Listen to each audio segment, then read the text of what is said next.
Pourquoi pas un bar à chat pour se désaltérer? On retrouve Fabien Lecloarec. Et on est juste devant le bar à chat, le café à chat Mug & Cat à Amiens. On va rentrer par la première porte, le sas. On ferme bien la porte. Sas de sécurité, un responsable va vous ouvrir. Et il faut que je me lave les mains. C'est marqué. Hop. Avec le règlement qui est affiché. Comme ça, on a tout vu. Se laver les mains, ne pas réveiller les chats, ne pas crier. Et on rentre. On va choisir une petite table, s'installer. Et on va retrouver Nadège. Bonjour Nadège. Bonjour. On est ici dans un petit coin bien cosy chez Mugs & Cat, le premier bar à chat et le seul et l'unique bar à chat d'Amiens. C'est quoi un bar à chat déjà? Faut nous expliquer. Alors le concept du café à chat ou bar à chat, ça vient du Japon à la base, surnommé le Neko Café, qui signifie tout simplement café à chat. Et donc le concept vient de là-bas, surtout de par le fait que les gens au Japon ne peuvent pas forcément avoir d'animaux dans les logements qui sont trop petits.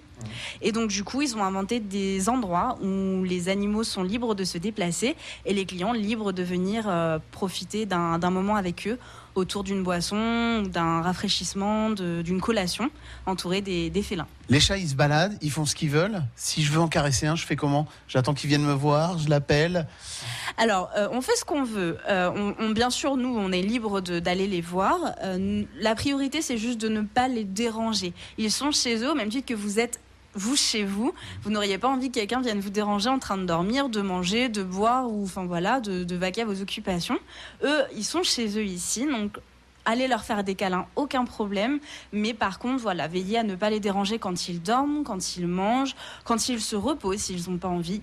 Ils n'ont pas envie. Ces chats, ils ont une particularité, c'est qu'ils sont aussi à l'adoption. Ils viennent d'où déjà les chats? Alors les chats viennent de la SPPA, donc de la Société Protectrice Picarde des Animaux, donc une association qui veille voilà, au bien-être des animaux abandonnés et maltraités pour la plupart. Donc ceux qu'on a là sont évidemment issus de la SPPA et sont à l'adoption. Et on a 12 chats qui se baladent un petit peu partout. Tout à fait, c'est un petit peu le jeu trouver les chats parce que souvent, surtout en ce moment, il fait très très chaud.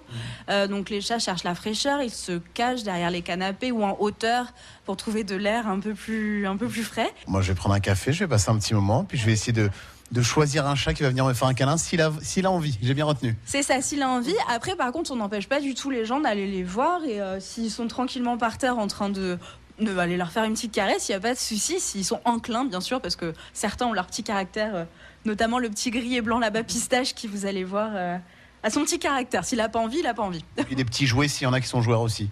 On a Marlon qui est extrêmement joueur, parce qu'il est très jeune. Faut pas hésiter à jouer avec lui, c'est tordant. En général. Ben oui, c'est pas mignon ça, le bar à chat à découvrir. France Bleu Picardie et tous ses tests sur francebleu.fr.